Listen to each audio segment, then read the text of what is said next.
Was there any CGPA involved in this? कि minimum इतनी होनी चाहिए and how many students could participate, apply for it? Yeah, so ServiceNow needs a minimum CGPA of 7, and the candidate shouldn't have any backlogs before sitting for the interview. So what kind of questions were asked? How many rounds were there? What was the level of the question?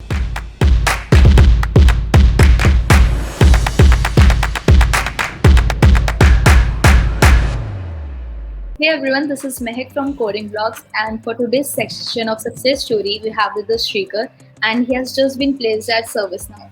So Sreekar, congratulations and thank you so much for joining us today. Thank you. Hi guys, I'm Sreekar, and currently I'm pursuing final year BTech in Computer Science and Engineering from BML Munjal University. So ServiceNow happened. So was it on campus or off campus? It was an on-campus drive, Okay. and yeah, that's an on-campus drive. On campus. Okay. So was there any CGPA involved in this? कि minimum इतनी होनी चाहिए and how many students could participate, apply for it? Yeah, so ServiceNow needs a minimum CGPA of 7, and the candidate shouldn't have any backlogs before sitting for the interview. Okay, no backlogs in CGPA. Yeah. So coming to the interview experience. So what kind of questions were asked? How many rounds were there? What was the level of the questions basically? Okay, ServiceNow actually focuses on few concepts in dynamic data structures like strings, trees, dynamic programming, and sorting algorithms. And they actually have 4 levels of testing. Like the first one will be an online assessment, which consists of 7 MCQs and a single coding question. And and there will be 2 technical rounds and a HR round. Okay. So I got a sliding window question. I don't remember the question, but yeah, something related to sliding windows in the online assessment. And in my first technical round, my interviewer mostly focused on strings and trees.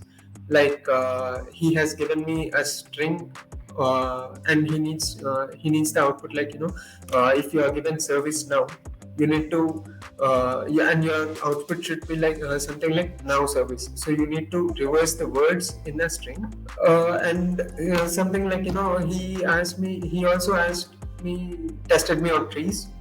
Like if you are given a binary search tree, then you need to print all the elements in the increasing order.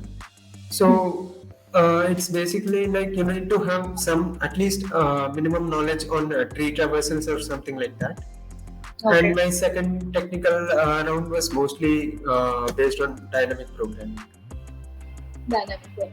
So Yeah. can you recall certain questions that were asked in the interview? Based on dynamic programming, you mean? Yeah. So I don't remember the problems related to dynamic programming, but I can say that they are mostly related to something like Painter's partition problem, which is a well-known dynamic programming problem. Okay. Yeah. So Sorry? what was basically the level of these questions? Were they too tough or it was medium level questions that were asked? Yeah, so the first online assessment will be like easy, like most of the students can attempt it with basic coding knowledge. But this coming to the second one, they will be testing you more on your concepts. So in that interview, you need to be very good at your DSA. So you may feel a bit tough, like it will be a medium range interview. And the second interview, second technical round will something be more related to dynamic programming. So I can say it is a hard level of question. Okay. So Yeah. what was the preparation of this interview? I mean, you fixed, okay, for these many hours, I'm going to, code every day, or these are the resources that I'll refer to. Yeah, so I mean these interviews were conducted in my summer vacation, so I had a lot of time to prepare, which is an added advantage. So basically, I have 2 hour coding session from coding blogs. Like I was registered for DSA and algorithms for DS algorithms and from coding blogs, and the rest of the time I actually dedicated uh, to coding itself. Like I used to prepare for around 8 hours a day. Okay. So, Yeah.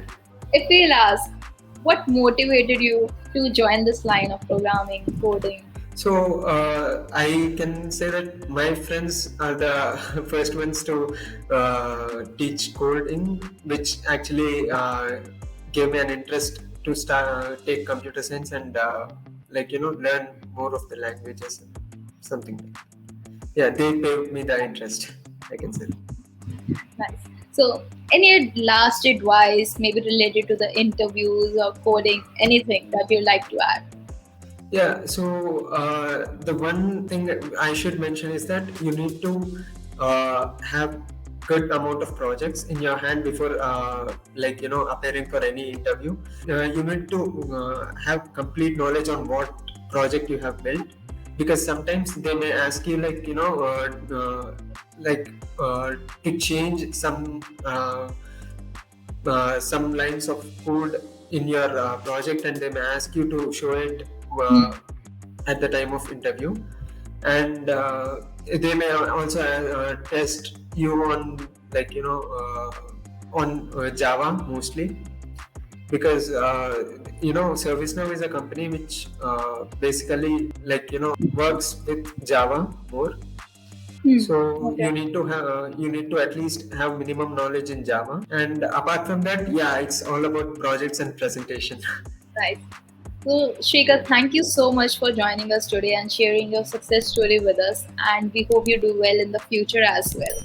thank you. And guys, you can follow our YouTube channel for more such success stories. Thank you so much.